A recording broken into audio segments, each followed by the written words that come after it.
James, CC talked about just kind of having a pact of wanting to get back to Hard Rock, after the regular season. Can you repeat? I wasn't listening. Sorry. No problem. CC talked about having a pact of just this team wanting to play one more game at Hard Rock. Could you talk anything about what went into that and just kind of the mentality throughout the postseason of wanting to play one more home game? Yeah, at the end of the day, we've been a team that's had a lot of ups and downs throughout the season, and after the Louisville game, obviously that was really, really disappointing for us. And Mark Fletcher brought it up in a team meeting. He's like, guys, like, the national championship game is in the Hard Rock, and that would just be brutal to watch that game and of two other teams playing in our home stadium and not being part of that. So that was something we put a big emphasis on. But at the end of the day, the process to get there was the most important thing. You can't worry about the end of the journey. You got to focus on your day-to-day operations to get to that point. James, there's been a lot made about all the coaches in the semifinal being ex-Saban assistants. You've played for Mario and Coach Saban. Just how are they alike? How are they different? Yeah, I'd say they're alike and different. Obviously, I think Coach Cristobal has taken a lot of things from Coach Saban that he's learned from over the years. Whether that's how practice is scheduled or just day-to-day operations. But he's put his own spin on it at the same time, and it's not just like a carbon copy of the old Alabama, but. Both coaches are incredible. I'm really thankful and blessed to have been able to play for both of them. What's the key for you guys to win this game? Yeah, we just got to go execute and do our job and, not make it bigger than it is. At the end of the day, we're playing a football game, and, there's going to be a lot of, distractions and external factors that go into this game. But we just need to play Miami Hurricane football, and, we'll be confident in ourselves if we're able to do that. You've been on some playoff teams in the past. Just what do you take away from those experiences that's helped you now? Yeah, I think the biggest thing is being able to handle, external factors and distractions. There's just so much more attention that comes with, big playoff games like this. So I think the teams that handle all those distractions and external factors are typically the teams that have the most success. Just going off of that, is playing at home an advantage or disadvantage when it comes to the external factors? There's both to it. There's a lot more distractions, I'd say, when you're playing at home. So that's a big challenge for us to deal with. But, it's going to be really special being able to play in Hard Rock in front of our fans and just all the people that have supported us throughout this year, throughout the peaks and valleys of the season. So, there's both sides to it. What do you remember about what you were feeling as you were watching the show, waiting to see if you got in this year? Oh, I was just on the edge of my seat. Obviously you're kind of in a helpless spot at that point, just hoping the U pops up on that screen on ESPN. So, obviously looking back on it, it was a great day, but, I guess it could have gone both ways. But, we're just really, really thankful to have gotten in and have the opportunity and just trying to make the most of it. I think preseason people wouldn't be surprised that you guys are here now, but there was a long journey to get here. Was there a moment or a game where you felt like, all right, it finally clicked and we're finally playing the kind of football I know we can play? Yeah, early in the season, we played some really good football against some really good teams, and we were kind of rolling, and then we hit a big roadblock in the Louisville game, and then 2 weeks later lost to SMU. So there's been both sides to it, and at the end of the day, we just had to get back to playing to the standard of Miami football. And towards the end of the season, got hot and been able to keep it rolling. So that's just what we got to keep doing.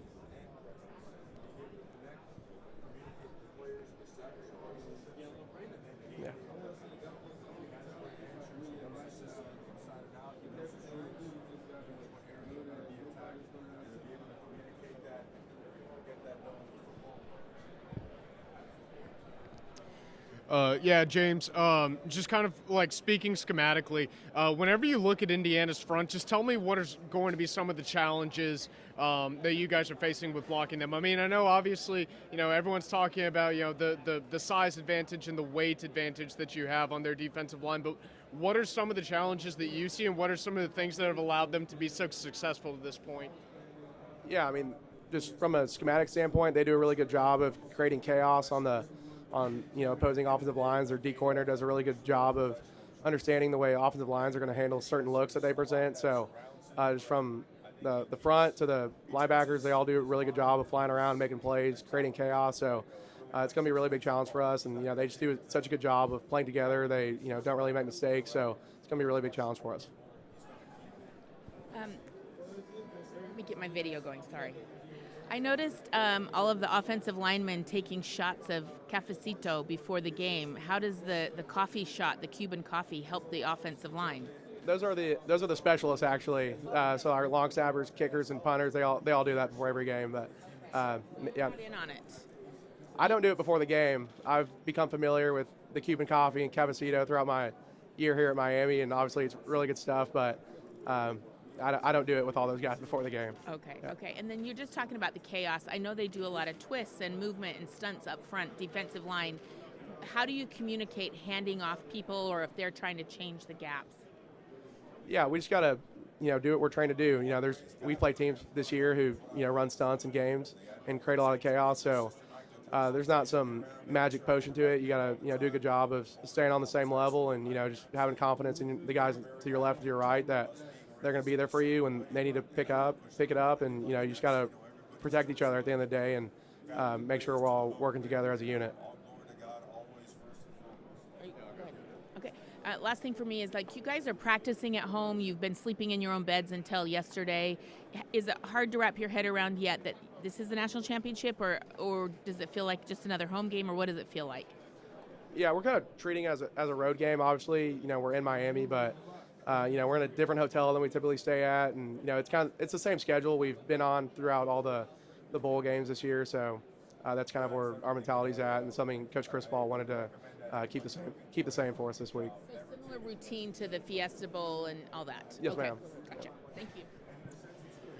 With the NCAA schedule just kind of the way it is, where games are so spaced out, you guys had, 2 or 3 weeks or something like that from the end of the regular season to the A&M game, then you got, another 10 days or something like that until you play your next game.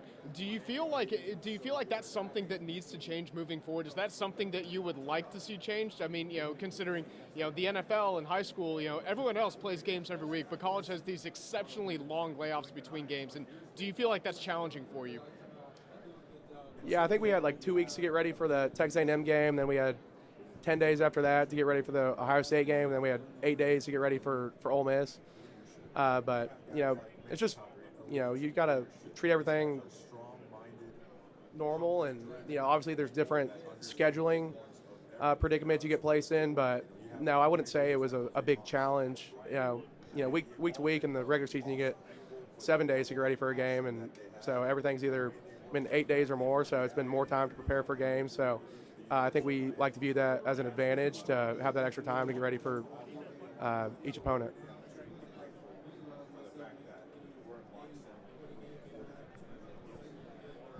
From the film that you and the rest of the offensive line have been able to watch leading up to this game, what stands out to you about Indiana's front seven? They just do an elite job of playing together. They don't make mistakes. They have a really good understanding of their defense. You can just tell by the way they play and fly around, and they have a lot of confidence in the way they play, and their D coordinator does such a good job of putting them in spots to be successful, and you can just tell they have a really good understanding of how offensive lines are going to handle certain looks they present. So it's a really good unit, top to bottom, and it's going to be a big challenge for us. James, I don't know if you answered this question already. Each of these playoff games has its own makeup. This week in practice, has anything changed knowing what's on the line Monday night as far as you approached it? No, sir. I mean, today is like a Thursday for us, normal game week, so that's kind of the way we view it. Yesterday was a Wednesday, and we kind of lose tracks of the real days of the week at this point, just because we try to base everything on when the game is and treat it as a normal game week. So we try to keep the process the same no matter what day the game is on, and that's the way we've handled all the playoff games so far. I spoke to Mario yesterday, and you know how he is. He takes it one day at a time, the next step, more work to be done. What keeps him so locked in that you have seen out of your head coach? Like that. He just does a really good job of focusing on the process. I think sometimes people can get caught up in the end goal, and obviously it's great to focus on the end goal, but at the end of the day, it's a battle day to day to be at your best and, operate to the standard of Miami football. You're welcome. Hey, James, just curious, your Mount Rushmore Miami football all time. I don't know. There's way too many good players to count. I think I'll get in trouble count a lot of those guys out. But, obviously it's just been really special, being here and, seeing all the former players come back. So I don't want to get in trouble with any of the alums doing that. What would it mean to win a national championship on your home field? Oh, it would mean a lot. It would just be really a special moment for our team. But, right now we're just focused on going 1-0 on a Thursday practice today and doing whatever it takes to get to that point. James was talking to Coach Dawson about this a second ago. There's kind of some similarities between the way that y'all's defense is structured and Indiana's defense is structured. You've obviously had the chance to go up against your defense, pretty consistently, throughout the season whenever you guys are in team periods and stuff like that.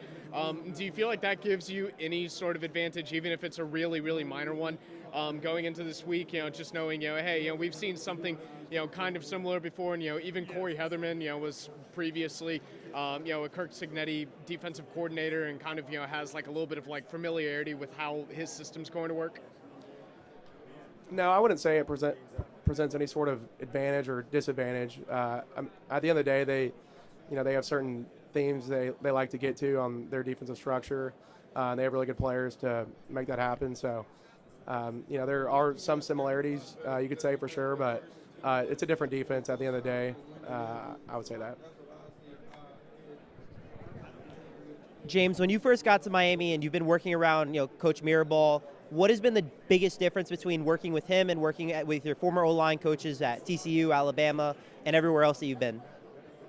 Yeah, I think every O-line coach I've had in college has been, really good to me and has, transformed me into the player I am today. But, Coach Mirabal has been so special to me and to my family, and he's just someone who's believed in me from the get-go, and he's just held me to a very high standard here at Miami. He's always making sure I'm doing the right things. The first thing that happened when I got here in January, he's like, all right, we're going to come up on a Saturday morning. We're going to learn the offense, every day pretty much. So just having all those extra meetings with me in January to help me learn the system just showed a lot about him. He could have been doing other stuff, but, he's in the O-line room with me on like 8 a.m. on a Saturday morning. Could be hanging out with his family, but he's making sure I understand what I need to be doing.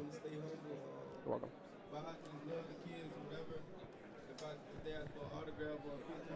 Kids dream about playing in the national championship.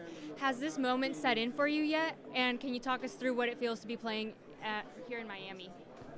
Yeah, it's really special just being able to play this game in front of a lot of our fans. But yeah, we're really just trying to treat it like any other game for the season, not try to get too distracted with everything else that's going on. So we're just handling it like any other game, you could say.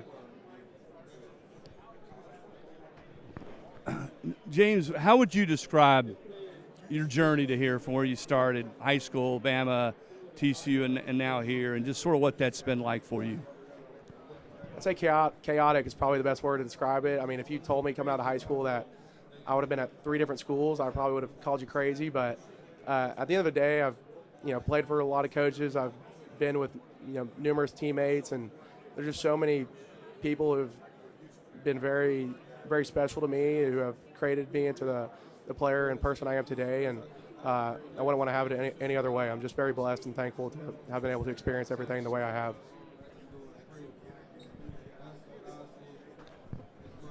I was asking Francis this. How would you describe Mark's running style as one of his O-linemen? Violent, I would say. He runs with bad intentions, and he's really fun to play with. He makes us look good. Sometimes we'll miss a block, and he'll just run a guy over, or he'll make a guy miss and, start toning it down the sideline. So I think what also stands out about him is his pass protection is elite and some of the best I've ever seen in college. He's just such a great teammate. He's willing to do whatever it takes, whether that's in pass protection or as a lead blocker or, run someone over. He's awesome to play with, and he's a just elite human being at the same time also. You were the only portal offensive line addition in this past recruiting cycle whenever you came in. How long did you feel like it kind of took for you to really, kind of get integrated with the system and with the rest of the offensive line and kind of like develop a chemistry, especially considering that, offensive line has been proven over and over again. The best offensive lines are usually pretty experienced and they've played together for a while. Like, just how long did you feel like it took for you to, really feel like, okay, like you're one of the guys, like everyone's on the same page and you know what you're doing going forward?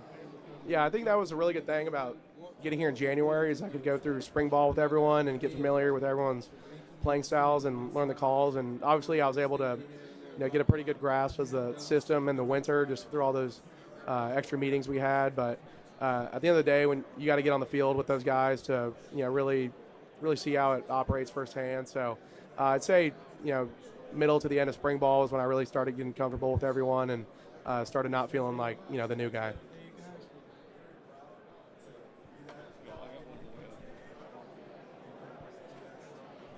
So, James, full disclosure, I know your dad. I covered him when he was in the NFL. I covered your dad when he was in the NFL. So I got to get this on tape. Who's a better player in college, you or your dad? Hey, I mean, I played center, he played tackle, so I don't know if you can compare us directly, but probably my dad. My dad was a first-round pick in the NFL, so we'll see what happens. But he was a complete stud and really good athlete, really good player. So I'm gonna give my dad the cap on that. But you got a chance to get something he didn't get, right? You got a chance to get something in college he didn't get. Did he win a title in college?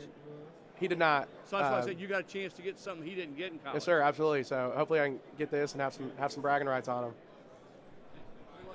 Thank you, I appreciate it. James, after the Fiesta Bowl, Jacoby used the nickname Vanilla Vic to describe your quarterback. I'm curious, he said he'd heard that from somebody on offense before. Had you guys talked about like Carson's secret weapon ability to run at all, and what'd you think of his nickname? Yeah, I'd say that's a pretty good way to describe him, Vanilla Vic. I like that. I haven't heard that before, but yeah, I mean, that third down scramble he had against Ohio State was awesome, and just he put everything on the line on that play. There's a lot of quarterbacks who wouldn't be willing to go make that play, and he's just been able to turn on the Jets a little bit, as you could say, in these playoff games, and just shows a lot about his competitiveness and character as a player and as a person. James, just what you could say about working in the offense under Coach Dawson, just what he's done for this team, his leadership, how he's brought out the best in not only you but the entire offensive line. Yeah, Coach Dawson has been fantastic. He's such an awesome person. He's a great coach. He just does a really good job of allowing us to play complementary football. We do a lot of good stuff in the run games here and there, and then he's able to make it look the same on play action. So he's awesome. He's one of my favorite coaches I've ever played for, and I'll forever be indebted to him for everything he's done for me. And then as a quick follow-up, just what you can say when you look at Indiana on film and what their defense creates, what that defensive line brings to the table, just what you've seen from them and what that matchup's going to be like in the trenches for this championship. Yeah, it's going to be a great matchup. They have had a ton of success this year, and rightfully so. They're a group of really good players who understand each other very well. They understand the defensive scheme they play in really well. They don't make mistakes, to be honest, and it's going to be a really big challenge. We do a good job of creating confusion and chaos up front with some of the games and blitzes and stunts they have. So once again in the playoffs we have a really big challenge on our hands, and today we're going through our Thursday practice trying to get ready for it. So as a Coach Cristobal team obviously wants to go from the inside out, build from the trenches. Do you feel that as an offensive lineman who's playing for Coach Cristobal, that like you guys are the foundation of this team? Yeah, no doubt. I mean, Coach Cristobal has told us that before. This team's going to be built on the trenches on the offensive defensive line. So, as an offensive lineman, we take a lot of pride in that. And Coach Cristobal, being a guy who's played offensive line, played at Miami, just makes it that more special. And we're just really grateful to have him. And like as someone who's done some of that stuff before, like obviously you played, other coaches or things like that. What's like the difference when you step into a room and like a coach for Coach Cristobal? Like what is it that like kind of I guess drives you to become better for him? Yeah, it's awesome. I mean, just having the head coach who's been a guy who's had his hand in the dirt and played offensive line is just, mentally just makes you feel, really at peace with it. Just understanding that you have a coach who's done all the same things that you've done before. And, offensive line is a pretty unique position where, if you haven't played it, you can't really truly understand what it's like, I would say. But Coach Cristobal being the, forefront of our program and being a guy who's done all that is just really special and, makes us feel great as offensive linemen. Hi, James. I wanted to ask you about representing the conference. How much ownership do you feel like for the ACC? How important is this for the ACC for your team to close this out? And do you feel a responsibility towards the ACC on Monday night? Yeah, the ACC is a really good conference with a lot of good teams and really good players. So, it is an honor to represent the ACC in the championship game like this. And, obviously we want to make everyone proud on that stage and, prove the ACC is a really good conference. James, can I just get a game pick from you? Texans or Patriots? I have no idea, to be honest with you. I have not been as down as I should be with all the NFL stuff going around. I've been pretty focused on this game, so I have no idea. But we'll see what happens. It'll be a really good game. Okay, thanks. Yeah. What's up, James? Jay Fresh, 99 Jams, Miami's #1 for hip hop and R&B. What are you listening to in the locker room on Monday? I got a lot of different stuff. I got some kind of calm, like classical stuff, and then I've also got all your rap and stuff that gets us hyped up. So I got a little mix of everything, just kind of depending on the time of day, and as I get closer to game time, I kind of start turning it up a little bit. Okay. So, Hey, man, ball out Monday, man. Yes, sir. Thank you. All right. Yeah, you got it. Could you give him this for me?